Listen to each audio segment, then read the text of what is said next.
So now we're going to attach the quick release to the actual hub now that we have that properly mounted. And we're going to mount it just like that, and everything lines up nice and neat, just like it should, right on target. Again, they did a great job on the machining of this, so everything fits exactly like it should. They include the screws, so you can get those started.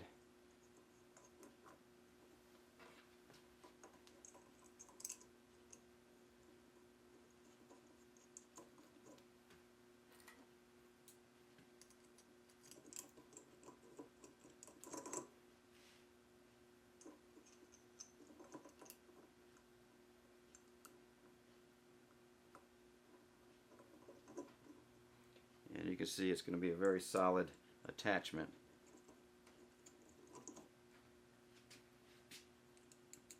With all 6 of these screws in.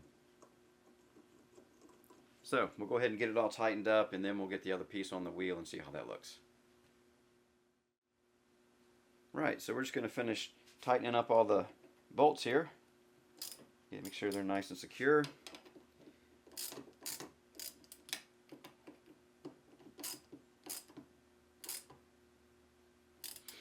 You want to get them nice and tight, but you don't want to over torque them.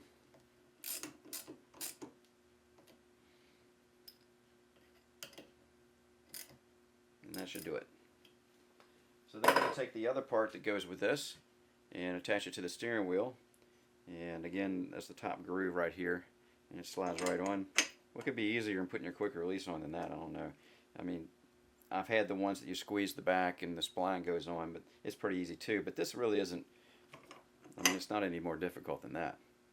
So we'll see what it does once we get it mounted to the steering wheel. Okay, everything is attached to the back of the wheel. I'm only using 3 bolts here, but that's enough for a nice solid mount. It's not going anywhere. And let's see how it attaches. You slide it on, flip it down, and it's done. Let's move this around so you can see a little better. And that is a very tight connection. There's not going to be any kind of force feedback transmission loss with this connector. And again, it's easy as just taking it and flipping it up, and you're off. And you can put the other wheel back on, whichever one you're going to put on that has the same bracket on it, of course. Put it back down, and you're done.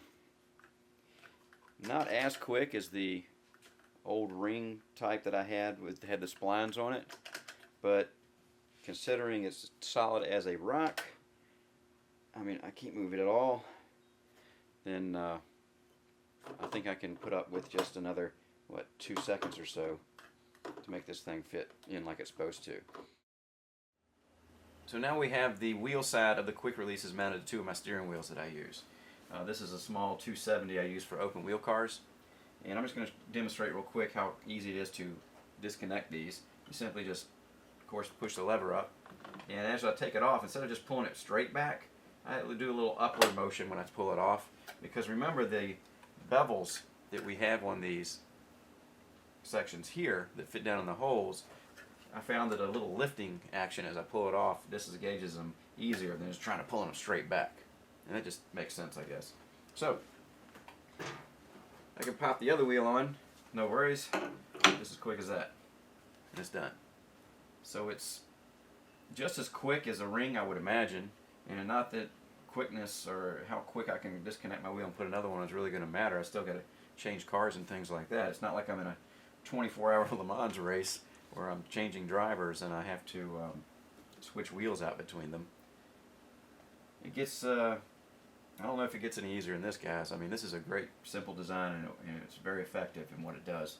There's just no movement in this whatsoever. I'm really pleased with it as far as that goes. And we'll do some final statements on the next section and wrap this up. So, final thoughts on the Holger Bochfink quick release system. I think what strikes me the most about this quick release is how the design is simple, yet brilliant at the same time. It provides a tenacious mechanical connection. You're not going to have any force feedback transmission loss using this quick release. I can't even tell the difference between having my wheels mounted directly to the motor and using this quick release. I mean, that's just how good this thing is. Holger did a fantastic job on the quick release as far as the build quality being at a very high standard, very tight tolerances, and attention to detail throughout the manufacture process is pretty evident. As soon as you get one of these things in your hand, you know you're holding something substantial.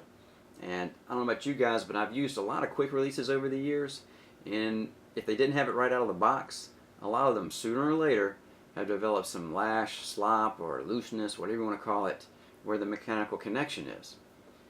In Holger's design, even if wear were to occur between the connecting surfaces, because of the bevels making that connection, all you would have to do to tighten things up is take that lever and maybe turn it like a half a turn or so and clamp it back down, and you'd have a nice solid connection again. It's just like we use on our bicycles quick releases. It's the same process to get things tight. So what are the cons? Well, not the cheapest quick release system out there, but you definitely get what you pay for, and they are priced around the same as the better or best quick release system currently out there. Also, currently there's no pass-through capability in the design for electrical. So that means you're going to have to use an external cable for any wheel you have out there with electronics, like this one. So, for me, this is not an issue. The USB cable I currently use on my wheels all but disappears when I start driving. But for some of you guys out there, this could be a real issue. But do know that Holger is working on several different solutions for this, and we'll just have to wait to see what he comes up with. So, bottom line here, you probably can tell I really do like this quick release system, and hats off to Holger for not just designing it, but caring enough to execute the construction out to such a high standard. You can really tell he really cared about what he was doing here. So I guess you can say that I can really recommend this to anybody out there who wants a quick release system for their steering wheels. I mean, you really can't beat this thing. So anyway, I guess that's all for this review. Hope you guys enjoyed watching.